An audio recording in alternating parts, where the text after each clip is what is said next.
माझ्याकडे बऱ्याचशा female couples येतात, त्यावेळी मग माझा नवरा असा वागतो, माझी वाईफ अशी वागते, मग हे नार्सिसिस्टिक आहे, मग हे नार्सिसिस्टिक कुठून ऐकले तर मी सोशल मीडियावरती वाचलंय. बट नार्सिसिझम म्हणजे काय हे ऑलरेडी माहिती नाही एक्झॅक्टली काय म्हटलं जातं. आता ज्यावेळी माझा आणि नवऱ्याचे वाद होत आहेत, तर वाद झाल्यानंतर बऱ्याचदा काय होतं, मी सर्च करायला लागते, मी रील्स बघायला लागते, मग एक सॅड रील आली की मी ती कंटिन्यू वाचते इन डिटेल.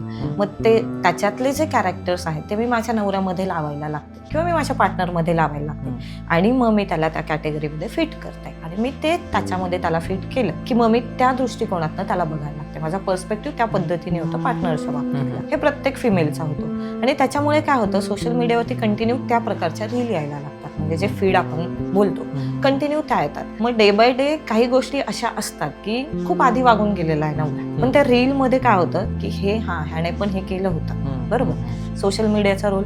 मग ते ती काढणार, र्युमिनेशन टेंडन्सी म्हणजे तेच फिमेल बोलत राहतात.